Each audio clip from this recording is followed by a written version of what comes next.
Mongo just did a video about a 20-inch box fan things. The motor was spinning real slow. It was one of the really old fans Mongo had made.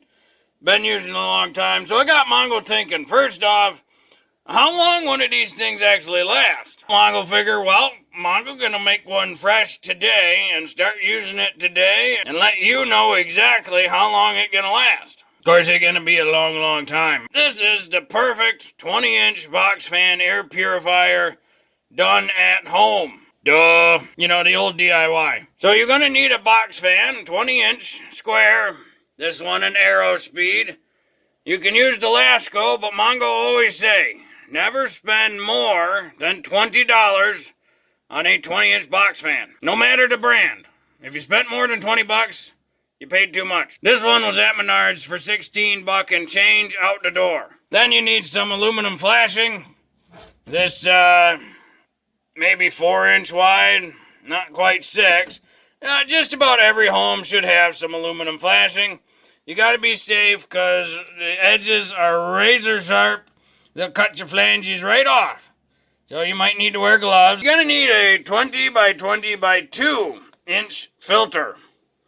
Mongo used a 2-inch because it got more surface area, so it doesn't bog down the fan as much.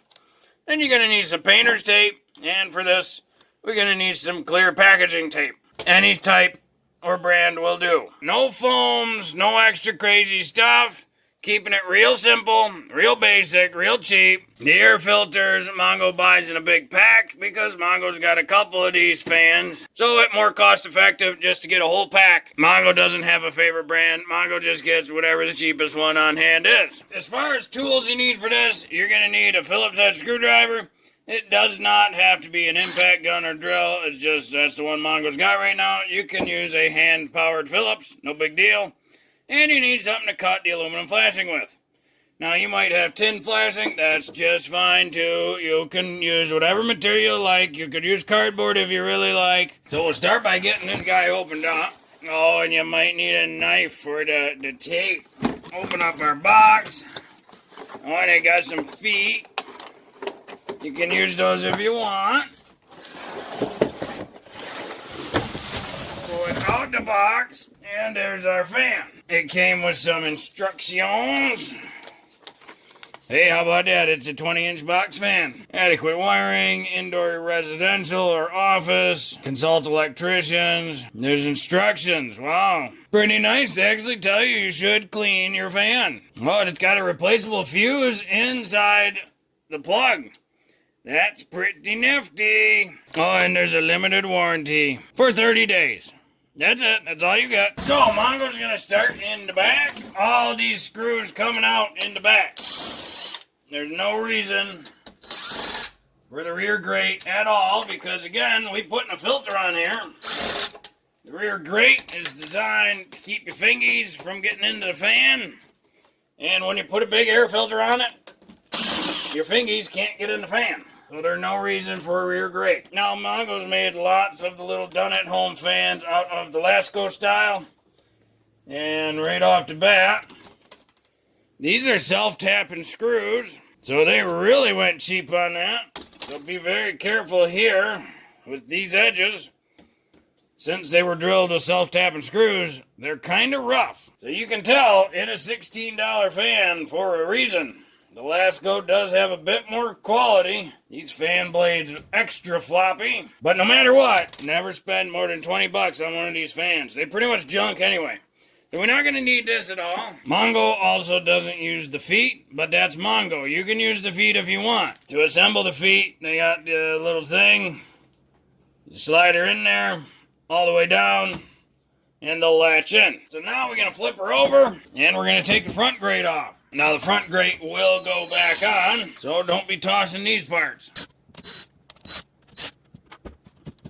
Take this off and we'll just set that aside for now. The nice thing is all the parts are very clean. If this is like the others, this should lift straight up. Yep, just like a Lasco fan. Got our run capacitor in there. This is keyed. Just for reference, this is an old Lasco fan blade. You can see they line up pretty good. In fact, Mongo's willing to bet.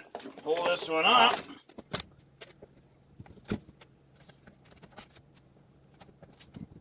Yep, the old Lasco fan blade fits right on there. A little tighter, just a little tighter. But it does fit on. Real close dimension-wise. Little bit different shape of the fan blades. Mongo pretty sure the same manufacturer makes them. And then different companies just throw their name on them and either pick super cheap options or slightly cheap options or whatever. This is a Lasco blade cover at least. But the shape of the box a little bit different. This Aerospeed much more boxy. Back to the point. So now we got this open. Now we can undo some of this aluminum flashing. And what we're going to do is build our little wind diverter things. And we're not getting an exact fit right now. We're just kind of getting a rough idea. And we got a little bit of overlap here. We want to make sure that we get this to a decent size to where there's just enough space for the blades without being too much. So Mongo's going to cut it here, and that'll give us about 1.5 inches overlap. Again, be careful because you might cut yourself with this stuff. Now you'll kind of notice this flashing sticks up just a little bit on the edge here. Not quite enough to fit inside, and you do want it inside. Because there's some spots where that blade going to get real close. So it might need to go to the inside a little bit. So very carefully, Mongo's going to go around and shave just a little bit off the thickness of this. If you want and or need, wear some gloves. Because this stuff is sharp. And if you are not careful, you'll get real deep lacerations real quickly. And it's no fun if you're doing a done-at-home project and you start bleeding like a stuffed pig all over the thing. Unless you're going for that look. Which, you know, it might be very Mad Maxy. But, you know, your mother would ask questions. Your significant other would ask questions. Your kids might ask some questions. You know, if you got a really bloody done-at-home air purifier, there's gonna be questions. Was it worth it? Now it fits inside a little bit better. There's still just a couple spots where it's above, but that's all right. We're going to work with that as we go. Put this overlap seam at one of the corners. We're going to use the tape to hold it in place. And if this seam is way over here, it's going to be hard to hold it in place when it's inside the gap. And now we're going to kind of just see how it all fits in there. Trim a little here and there as needed. And that's not too bad. You want to make sure the fan blade will spin all the way without hitting the edges at all. So this is where, depending on how picky you are, you could really go around and really fine-tooth every little corner till it's just about perfect. Once you get it to where you're happy with it, you'll tape this seam right where you want it. Now, depending on the shape of your box fan, you might have to cut little notches where these supports are. You can see we got a cable or wire harness that runs right there, so we'll have to cut a little notch for that. Kind of guess where you want it, and then literally cut a little notch. Now we're just going to get a little piece of tape, and then we'll tape that seam right there. That pretty tight to the edges to where Mongo will like it. Now we got to hold that shape. Take the clear tape, stretch a piece across, and then hold it on the frame. Tape it down real nice, and we're going to double check before we attach it to the aluminum flashing. And then we're going to put some pressure behind and secure the tape. Now we're going to do this whole corner to block this corner off.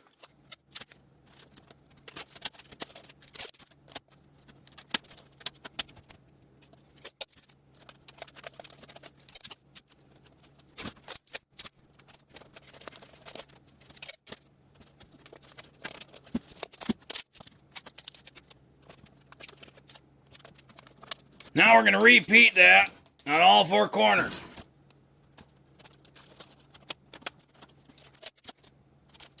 Now when you get to the very last corner, you're going to have to make sure that that seam is kind of down real good. Double check, make sure none of the fan blade edges touch the ring around it. Because here is where you're going to make your final adjustments if need be. But this one's sitting just about perfect for Mongo. Now that we got the front side done on all four corners, that ring a bit stiffer, but to stiffen it right up even more, so that way you know that for sure there's no movement, you're going to do the same thing to the back side. Also, now we got the front and we got the back all taped up. Our air diverters are in place. We got a nice ring. Give her a spin. She's not hitting any parts of it. Now's a good time. Make sure all these little manufacturer holes are sealed up. If you're not using the stands, make sure the little holes are sealed up. Put the front grate back on this. Now we did tape over the little holes, but luckily they sent self-tapping screws. So it's easy enough just to go through that. And with the front grate installed, now we can flip it over and get the rear filter installed. Make sure you got your airflow arrows pointing the right way. Mongo always tries to center the fan. If you got space or you want, you can put it down so it's flush with the bottom. But that up to you. Mongo likes to use the painter's tape because it less chance of leaving a residue. The stickiness.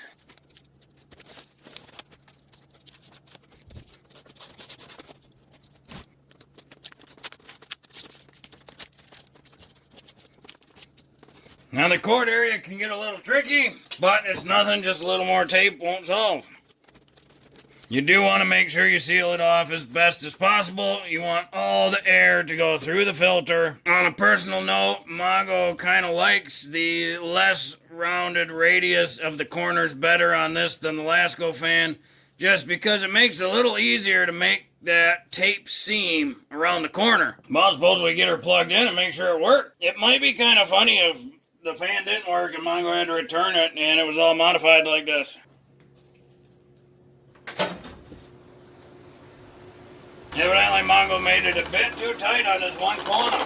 Well, that a really wobbly fan. She's dancing all over the place. Just some slight tweaking, but what happened was when the screw went in, it went to the wrong side of the aluminum, and it pushed the aluminum flashing towards the fan, which caused it to rub right there. So just had to get it on the other side of the aluminum flashing. So that way it pulled the aluminum that way real tight. No more rubbing. There we go. She's still pretty wobbly, but for 16 bucks, suppose you're gonna get that. Well, hopefully this video helped you. If you wanted to make pretty much the perfect, cheap, done-at-home air purifier 20-inch box fan thing. It's super easy. Do not spend more than $20 on a 20-inch box fan. They're junk fans to begin with. Stay tuned to Mongo Fix, and he'll let you know exactly how many years this fan run before it die, with an air filter on it, and we see exactly how dirty it get over time too. Well, if you like this video, be sure to like this video. If you like this video and other videos from Mongo Fix, be sure to subscribe. Mongo always working on all sorts of stuff. Mongo, thank you.